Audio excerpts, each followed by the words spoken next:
Welcome back to my channel. আশা করি সকলেই ভালো আছেন। আজকে আমি বোঝানোর চেষ্টা করব গঙ্গা নদীর মানচিত্র।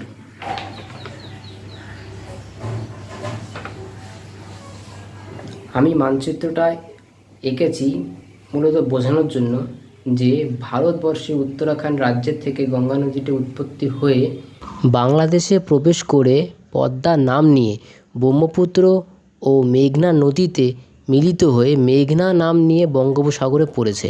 তো চলুন আমরা আজকে গঙ্গা নদীর মানচিত্রটা মোটামুটি দেখে নিই একটু।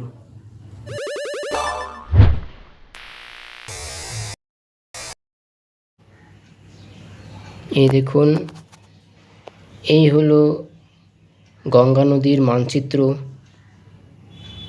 যেটা আমি বোঝানোর জন্য, যাতে আপনারা দেখে বুঝতে পারেন, ক্লিয়ারলি বুঝতে পারেন, সেই কারণে আমি এটা এঁকেছি।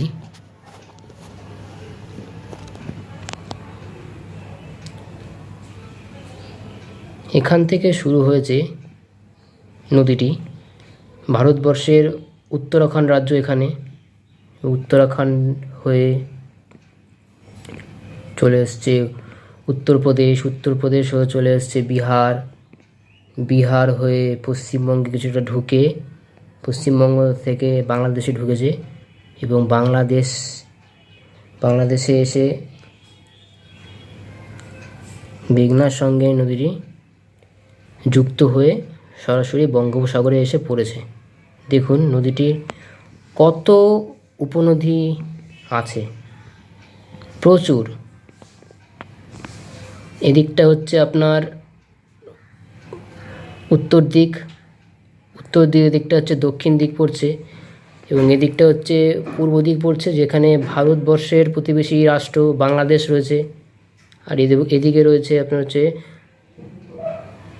পশ্চিম দিক। প্রচুর শাখা নদী, উপনদী রয়েছে দেখুন। আর এটা হচ্ছে বর্ডার, ভারত এবং বাংলাদেশের যে ইন্টারন্যাশনাল আন্তর্জাতিক সীমারেখা, সেটি হচ্ছে এটা। এবং এখান থেকে একটি শাখা চলে এসছে, যেটি হুগলি নদী নামে পরিচিত। কলকাতা হয়ে এটা হুগলি নদী নামে পরিচিত হয়েছে, কলকাতার উপর দিয়ে প্রবাহিত হয়ে বঙ্গোপসাগরে মিশেছে। এটা ঠিক ফারাক্কা ব্যারেজের মধ্যে পড়ছে, এটা ফারাক্কা ব্যারেজ হয়ে ভাগ হয়েছে এখান থেকে।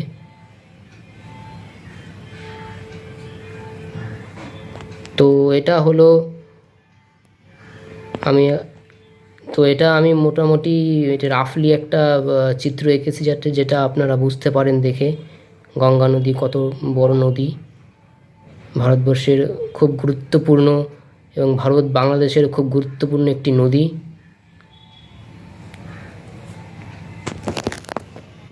তো আজ এইটুকুই, দেখা হচ্ছে আবার পরের ভিডিওয়ে। ভালো থাকবেন, সুস্থ থাকবেন।